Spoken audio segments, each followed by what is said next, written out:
ইতালির ভিসেন্সায় Bangladesh cultural centre SQ এর উদ্যোগে স্থানীয় কমিউনিটির অংশগ্রহণে রোববার এসকিউ রবিনসন পার্কে অনুষ্ঠিত হয় ঈদ পুনর্মিলনী অনুষ্ঠান। স্থানীয় বাংলাদেশিদের প্রায় প্রতিটি পরিবারের সদস্যগণ উপস্থিত ছিলেন এই অনুষ্ঠানে। আগতরা এ ধরনের অনুষ্ঠানের মধ্য দিয়ে প্রবাসীদের মধ্যে পারিবারিক সুসম্পর্ক এবং শিশু কিশোরদের মধ্যে সামাজিক চেতনা এবং দেশীয় সংস্কৃতি বিকাশে সহায়ক হবে বলে মনে করেন। বিস্তারিত জানাচ্ছেন আলম মাহবুব। গ্রীষ্মকালীন ছুটির শেষে এসকিউ প্রবাসী সকল বাংলাদেশি পরিবারে ফিরে এসেছেন স্ব গন্তব্যস্থলে। শুরু হয়েছে কর্মব্যবস্থা এবং শিশু কিশোরদের স্কুল কলেজ।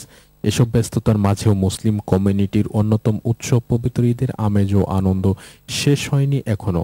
আর তাই ইটালির ভিসেন্সা এসকিউতে রবিনসন্স পার্কে বাংলাদেশ কালচারাল সেন্টারের উদ্যোগে রোববার অনুষ্ঠিত হয় এক ঈদ পুনর্মিলনী অনুষ্ঠান। এতে আগতরা মনে করেন ভবিষ্যৎ প্রজন্মের নিকট ধর্মীয়, সামাজিক, দেশীয় কৃষ্টি ও সংস্কৃতি শিক্ষা দিতে এ ধরনের অনুষ্ঠান সহায়ক ভূমিকা রাখবে এবং আমাদের বাচ্চা কাচ্চা এই কালচারে বড় হোক, এটা আমরা সবাই চাই। একত্রিত হয়ে আমরা আনন্দ উপভোগ করি, আমাদের ছেলে মেয়েরা বড় হচ্ছে, আমাদের সংস্কৃতি, আমাদের কালচারটা শিখুক, এটাই আমরা চাইতেছি। সবুজে ঘেরা উন্মুক্ত পার্কে অনুকূল আবহাওয়া আর ঘন আনন্দময় পরিবেশে সকলের প্রাণবন্ত উপস্থিতি ছিল চোখে পড়ার মতো। ছোট্টমণিদের ছোটাছুটি আর আনন্দ উল্লাস এবং মহিলা ও বড়দের গান গল্পে মুখরিত হয়ে ওঠে পুরো রবিনসন্স পার্ক। ঈদ উপলক্ষে পুনর্মিলিত হয়েছি, আমরা খুব আনন্দ করছি। SQ Bangladesh cultural centre SQ এর ম্যানেজিং কমিটির পরিকল্পনা অনুযায়ী মিষ্টান্ন ও দেশীয় স্বাদের নানাবিধ মুখরোচিত খাবারের ব্যাপক সমাহার ঘটে অনুষ্ঠানে।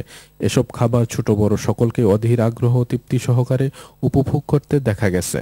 যাতে আগামীতে আপনাদের সহযোগিতা পেলে আমরা আরো সুন্দর অনুষ্ঠান উপহার দিতে পারবো। আশা করি ভবিষ্যতে এই ধরনের অনুষ্ঠান আরো সুন্দরভাবে করব আমরা। আয়োজকরা বলেন, স্থানীয় বাংলাদেশি কমিউনিটির সম্মিলিত প্রচেষ্টায় ভবিষ্যতে আরো চমৎকার অনুষ্ঠান আয়োজন করা সম্ভব। অনুষ্ঠানে উপস্থিত হওয়া এবং সহযোগিতার জন্য সকলের প্রতি ধন্যবাদ জানান আয়োজকরা। আলম মাহবুব, এসকিউ, ভিসেন্সা, ইটালি।